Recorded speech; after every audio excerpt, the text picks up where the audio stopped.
What's up, y'all? This is Michael and Devin. Today we're going to be discussing Glacier National Park. I'll let you take it from here, Chief. Okay. Glacier National Park is located in Montana. It's northwest. And so we got shirts. I want to show off our shirts. I got just Montana experience because I loved everything about Montana. But Glacier, that's what we're here to talk about today. Of course, we have our categories as usual. And we'll start with where we stayed. We stayed in West Glacier. And we entered the park through the west entrance because all the other entrances to Glacier were closed down. All of the east entrances, and there's one that's kind of like north somewhere. Yeah. Off that really bad dirt road. Yeah, I wouldn't. Yeah. I'll look at this. Yeah. So we got our map of the park so that we can remember everything. But yeah, we went through the west entrance. So we'll start with our categories today. Parking is our first thing that we talk about. All right, parking. Parking is rough. They actually close the park down at certain times when the parking gets full. I mean, they don't let you know unless you're on Twitter. Right, and we found that out by talking to another camper at the campsite that we stayed at. The link will be below, the information below where we stayed. It was a great RV park. But what we've come to find out is all national parks update Twitter more than they do their own websites. Or the radio. Or the radio station that they say you can use for park information. Right. You're not getting them static. So Twitter, I had to download it on my phone. Even though I have a Twitter, I didn't have it on my phone. So I had to download it, and we've been getting good alerts on there for all the national parks that we've been to. So that lets you know when the parking is full in certain areas. So if you don't know that and you go to the park, they'll just be turning you around, and you'll have just like wasted your time. I mean, you could spend at least 20 minutes minimum in the line unless it's just not that busy. Yeah. But I mean, they don't have a sign telling you, hey, parking is full, turn around now while you still have a chance. Yeah. But other than that, once you got in the park, what's the next category there? Yeah, so once you get in the park, the parking gets full. And when we say the parking is full, it's at different areas of the park, like a lot of the trailheads, a lot of the stops where you can stop, and there's a parking lot, like say at the going to the Sun Road. That's a popular route. That's the main attraction. So it's a parking at the top of that called Logan's Pass Visitor Center, and it has a big parking lot, and it was full before 7. It was around 7.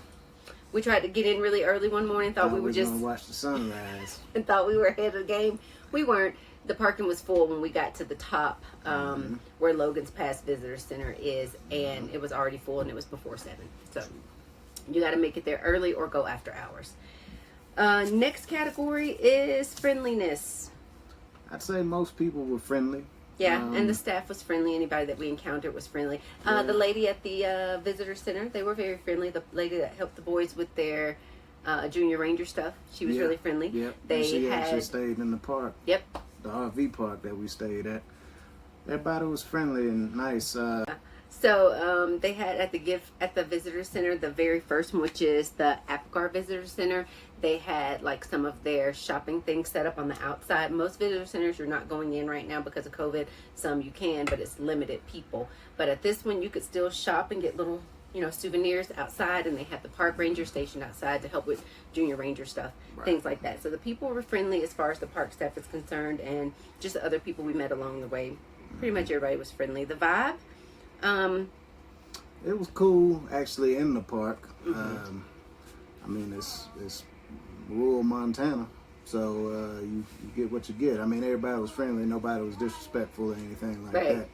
But just where you at. I mean, but the vibe that we put off is, hey, we belong anywhere we're at the time. Right. So, you're going to respect us, we're going to respect you, and we're going to go on about our business. Yeah, our philosophy is we pretty much are going to, we match energy. So whatever you bring in, that's what we bring in, whatever. Accessibility. It was pretty accessible. On the going to the Sun Road, which you'll get plenty of warnings. We were in a Ram 2500, which basically maxed out the qualifications. If you're any bigger than that, then you're going to tear your mirrors off trying to get going to the Sun Road to the top of it. Yeah. And like I said, they had plenty of warnings and pull-offs for you to turn around. Yeah. So you'll definitely want to mind those because they're real. Yeah, it was decent pull-offs, and the decent pull-offs going up there, coming down, not too bad. So it was pretty good, even though it's not a huge park. So that was good. Beauty. It was beautiful. Very beautiful. Up to that point, the most beautiful place that we had seen at that time. Yeah. Even though we had already been to the Grand Teton, and we really loved that. Check out that video. Was awesome. But Word. this was just, next level. We did a lot of looking around outside of the park too. So a lot of natural beauty. The mountains, you could see the snow in some areas. Lots of flora in the park. Very beautiful. Took lots of pictures of that type stuff. And of course, it's Glacier National Park, so we did see plenty of glaciers as well. Yeah, you see the glaciers, which are melting rapidly due to climate change. But it's pretty obvious. Before we go to the parks, we watch like little information ditties on, what is that we watch those on? It's about all the national parks. You can find it. It's on something. On the Amazon little TV type thing. Yeah. I forget the name of it. Maybe it's like 58 national parks or something like that. It's only like 5 very 10 short excerpts. But it's good because it gives you a heads up of what to expect in the park and what you might see and stuff like that. So especially if you have kids, it kind of gets you prepared for what's going to be going on. So that was good. All right, last category, animals. Animals. We saw a cinnamon black bear, which was pretty cool. Yes. I got that point. If you saw some of our other videos, we get the little point system for what you see. A bear is worth like 50 or something. Yeah, it's crazy. Yeah, that was pretty cool. We thought it was a grizzly at first. We did. Again, it's a big brown bear. But all the parks give you a map when you go, and then you also get a little newspaper type informational. And on that, they had a comparison so you could see what kind of bear did I see, and you match the characteristics. And we thought it was a grizzly just based on color, but then when we looked, it ended up being a cinnamon black bear. That's what it is. But it was still big. It's any color. Yeah, and black vice versa. bear, any color. Grizzly can be just about any color as well, which we did not know up to that point. So that was pretty cool and helpful. So look at the information that you get when you get into the park. Don't just like discard it. Look at it for sure. So animal front, we saw the bear. So that like takes the cake. It doesn't matter what else you see or don't see if you get to see a bear. That's the only thing we saw. That's the only thing we saw. Any size. Yeah. We'll put the video clip that I took at the end so cool. you can see it. It was really, really neat. So that's it for animals. Anything else for Glacier National Park? No, I'd say it's definitely a place that you want to go to, especially before all the glaciers melt. Yeah. Don't have any clue when that'll be, but at the rate we're going, it'll be soon. Yeah. So definitely go to Glacier. I'll put other little things that we did in the area in the description box so that you can see other cool things that you can check out while you're in the area. But as far as the park, scale of 1 to 5, we give it a what? I'd say it's 4.5. 4.5. 4.5 just because it was just so... going to the Sun Road was cut off at a certain point too. Yeah. We couldn't go all the way because that St. Mary Visitor Center, which is on that east side entrance, all that was closed. And a lot of this, was that due to fires in this area?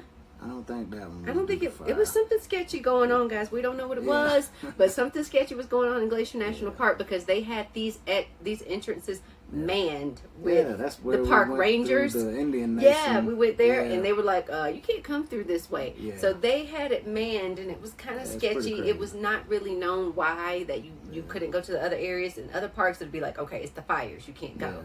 But and this was like the day before they airlifted somebody out as well. So who knows? So we don't know what was really going on and why they were keeping us away. So there are areas that we really didn't get to explore, but the going to the Sun Road, that's worth it on its own. So yeah, we'll say 4.5 because we couldn't, see everything, but it was very, very beautiful area. Definitely go. All right, that's it. Check out the pictures and the video clips and stuff at the end. See you for the next review. Later, Gator.